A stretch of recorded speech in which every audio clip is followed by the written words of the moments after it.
Hey Sobat Drakor, jumpa lagi di alur cerita film Strong's Delivery Man. Di episode sebelumnya, persaingan antara restoran Jungga dan Strong's Delivery Man semakin memanas. Untuk teman-teman yang baru datang, silahkan cek deskripsi atau playlistnya. Inilah alur cerita film Strong's Delivery Man.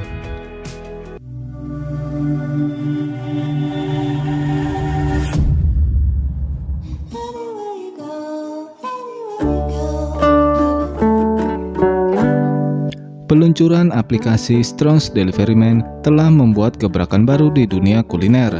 Perlahan para masyarakat mulai tertarik dengan jasa kurir tersebut. Restoran Jungga juga berusaha keras menarik para konsumen. Sementara Yojin kini benar-benar kesepian sejak kepergian Jinkyu. Di saat itu, tanpa sengaja, Dan-a dan Kang-so melihat Yojin. Suasana menjadi sangat canggung di antara mereka. Akhirnya, Yojin memilih pergi meninggalkan mereka.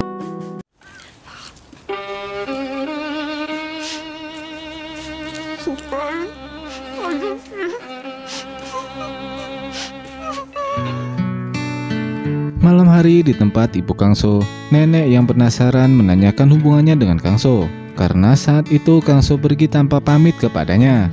Namun ibu tak memberitahu fakta yang sebenarnya. Esok hari, Ibu Yojin menemui pihak bank yang bernama Kim Jong-hyun. Ibu Yojin meminta agar pihak bank tak memberikan pinjaman kepada kedai-kedai yang berada di wilayah restoran Jungga. Diketahui Kim Jong-hyun adalah mantan suami Son-ae. Dia telah memfitnah Son-ae berselingkuh dan mengambil semua harta warisan ayah Son-ae. Son-ae meminta Dan-a dan Kang-so untuk melakukan pengiriman khusus di kedainya. Setelah meminta persetujuan teman-temannya, mereka pun hanya melakukan pengiriman di kedai. Terlihat kondisi Jinkyu semakin memprihatinkan. Tak ada lagi tujuan hidup baginya.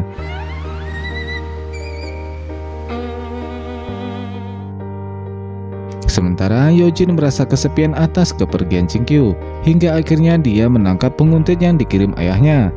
Mengetahui mereka juga menyelidiki Jinkyu, Yojin dengan cepat menanyakan keberadaannya. Yojin yang mendengar kondisi Jinkyu, dia pun langsung mencarinya dan menemukan Jinkyu yang sedang kelaparan ingin memungut sisa makanan. Hal itu mengingatkannya pada masa lalunya yang kabur dari rumah.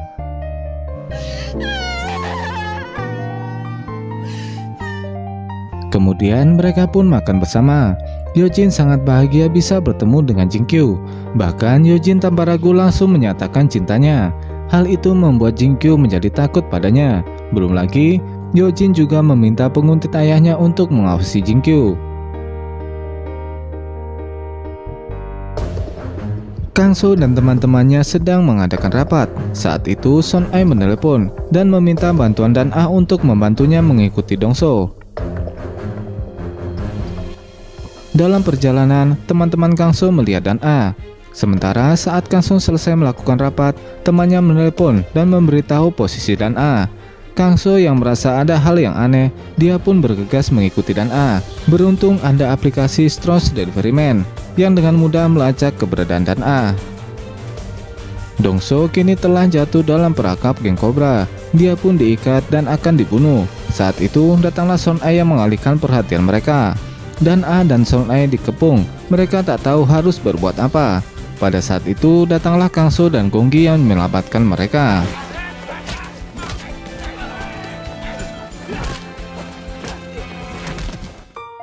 Dong-so juga berhasil meloloskan diri. Akhirnya geng Cobra harus menerima kekalahan dan meminta maaf.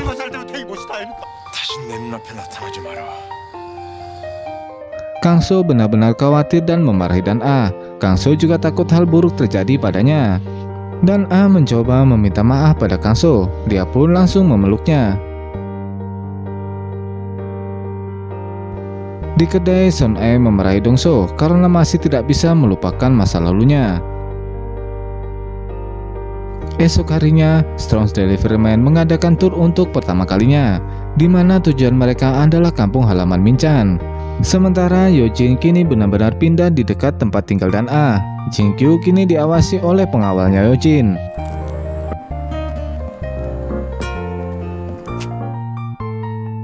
Malam hari, Kang-so dan teman-temannya menghabiskan malam mereka dengan bersenang-senang.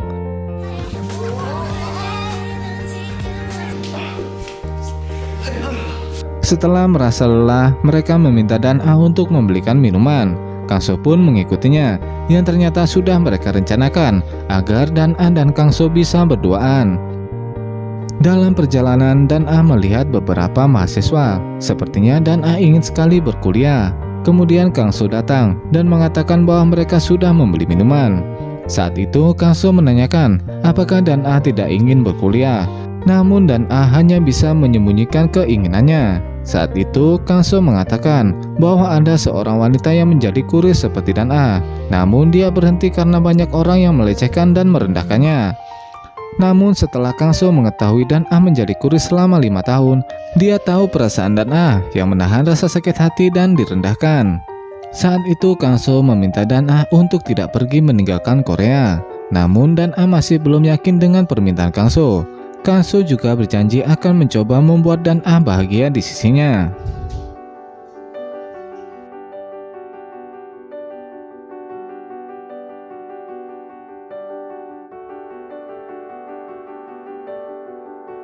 Esok harinya mereka kembali pulang. Namun Min Chan ingin menyempatkan diri mengunjungi ayahnya. Gong Gi terlihat khawatir jika ayah Min Chan mengetahui pekerjaannya, maka akan membuat ayahnya kecewa. Saat Min Chan bertemu ayahnya, ayah mencoba menguatkan Min Chan. Saat itu Kang So dan teman-temannya datang menyapa ayah Min Chan. Ayah merasa lega dengan sikap baik Kang So yang memperkenalkan dirinya sebagai bosnya Min Chan. Sejenak mereka pun menyempatkan diri bermain bisbol sebelum berangkat pulang. Sesampainya di Seoul, mereka pun berpisah. Dan Ah terlihat masih mengenang ciuman pertamanya dengan Kang So. Kemudian dia pun dikagetkan dengan Yeonji yang menduga Dan Ah berciuman. Kemudian datanglah ayah Yeonji yang ternyata adalah guru bela diri Dan Ah. Mereka pun melakukan pertarungan. Dengan mudah Dan Ah dikalahkan. Guru sangat kecewa dengan Dan Ah. Dia pun meminta agar Dan Ah mengembalikan ilmu yang telah dia berikan selama 15 tahun dengan total 10 juta won jika Dan Ah tak bisa mengalahkannya. Tentu Dan Ah yang tak mau kehilangan uangnya, dia pun memenangkan pertarungan.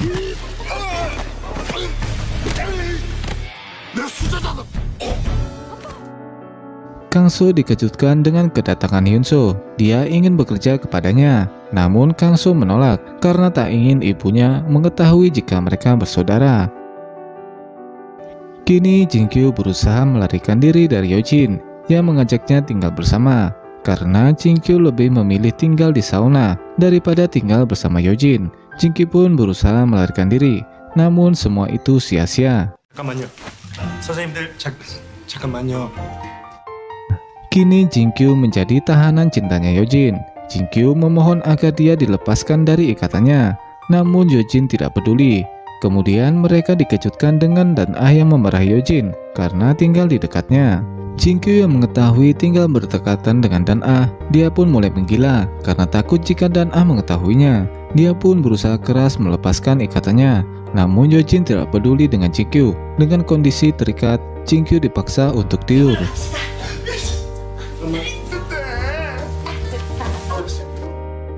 Sementara di tempat Kang So, ibunya menelepon Hyun So, memintanya untuk pulang. Namun Hyun So menolak dan meminta Kang So untuk berbicara pada ibunya. Dengan tegas Kang So mengatakan bahwa Hyun So sudah dewasa dan bisa menjaga dirinya sendiri. Esok hari Yeojin membangunkan Jin Kyu dan membuka ikatannya. Yeojin juga membuat sarapan untuknya. Meskipun Jin Kyu mengeluh dengan perlakuan Yeojin, namun dia tak bisa berbuat apa-apa. Dan Ah yang dalam perjalanan menuju kedai, dia melihat pegawai restoran juga dengan antusias mempromosikan restorannya. Sesampainya di kedai, Dan Ah menceritakan tentang hal tersebut. Karena cemas, mereka berdua memutuskan untuk pergi melihat restoran Jungga. Yang ternyata restoran Jungga memiliki menu yang lengkap dan juga harga yang sangat murah. Saat akan pulang, mereka bertemu dengan Ibu Yeojin. Perdebatan pun dimulai. Bahkan Ibu Yeojin juga merendahkan Kang So yang tak mungkin mampu bersaing dengan restoran Jungga. Setelah itu, Ibu Jin Kyu datang menemuinya. Dia meminta penjelasan tentang Jin Kyu yang dipecat. Ibu Yeojin menjelaskan bahwa Jin Kyu pergi meninggalkan restoran Jungga saat hari pengangkatannya menjadi direktur, karena Jin Kyu tak ingin menjadi pewaris perusahaan ayahnya. Mendengar penjelasan itu, Ibu Jin Kyu sangat khawatir dengan keberadaan anaknya yang menghilang. Saat ini Jin-kyu ingin pergi dari rumah Hyojin. Dia pun meninggalkan surat untuk berpamitan. Dan Ah dan Kang So menemui pemilik kedai afiliasi mereka yang ternyata hanya mendapatkan beberapa pelanggan. Belum lagi mereka juga mengeluh masalah sewa bangunan yang naik, dan juga pihak bank tak bisa lagi memberi mereka pinjaman.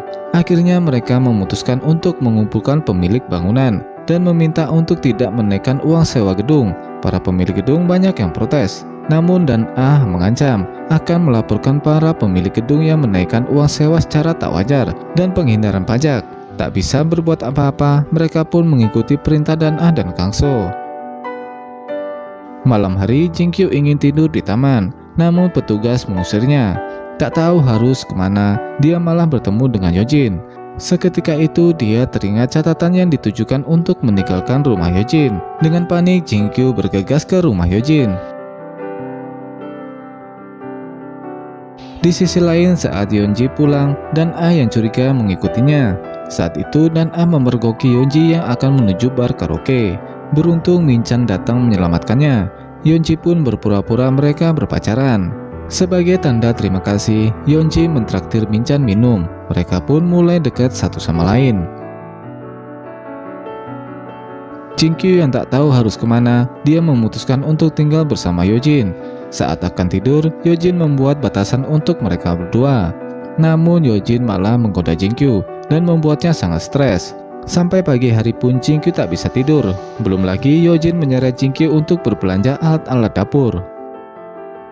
Kang So menemui Nan Han-tae, seorang pria yang bekerja di bank. Kang So meminta bantuan meminjam uang di banknya untuk kedai-kedai afiliasinya. Karena Kang So pernah mengantar makanan untuknya dan bersikap baik, maka Nan Han-tae siap membantunya.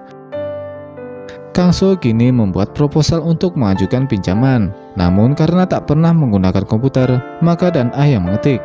Mereka pun bekerja sama dengan romantis. Bahkan di sela-sela kesibukan itu, mereka sempat berciuman.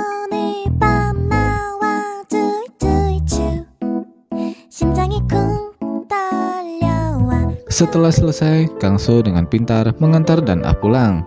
Di perjalanan, mereka bertemu dengan Jin-kyu dan Hyojin. Kang So pun menanyakan tentang apa yang terjadi pada Jin-kyu. Namun Jin-kyu tak menceritakannya dengan detail. Kang So juga mengeluhkan masalah Strong's Delivery Man karena restoran juga. Setelah itu Jin-kyu memberitahu Kang So untuk bertahan selama 6 bulan. Karena setelah 6 bulan restoran juga akan menaikkan harga makanan. Meskipun restoran juga tak membayar sewa, tapi restoran juga memiliki hutang yang sangat besar kepada pihak bank. Maka dari itu Jin-kyu meminta Kang So untuk bertahan selama 6 bulan.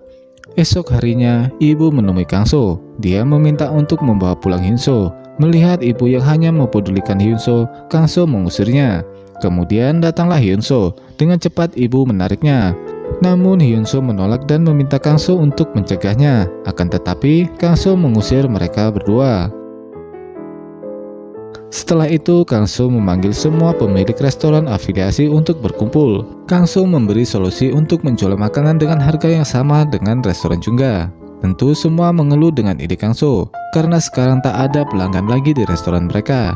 Meskipun Kang So akan berusaha menyediakan bahan makanan langsung dari distributor dengan harga yang murah, mereka tak mau menerima ide Kang So. Bahkan Kang So juga mengatakan bahwa jika mereka bertahan 6 bulan, maka restoran juga akan bangkrut. Semua orang masih tak menghiraukan ide Kang So dan memilih menutup restoran mereka. Kini Strong's Delivery Man diambang kebangkrutan. Tak ada sama sekali pengantaran yang mereka lakukan. Dan Ah merasa bahwa orang baik tak akan mengubah keadaan. Namun dengan keyakinannya, dia pun pergi menemui Kang So. Saat itu dan Ah meminta Kang So untuk tidak menyerah dan ingin melihat dirinya bisa sukses dan membahagiakannya. Dan jika Kang So berhasil, dan Ah tak akan meninggalkan Korea. Apakah Kang So bisa membuktikan bahwa dia bisa membuat dan Ah bahagia dan berhasil membuat Strong's Delivery Man sukses? Tetap stay, sampai jumpa lagi di episode selanjutnya, dan terima kasih.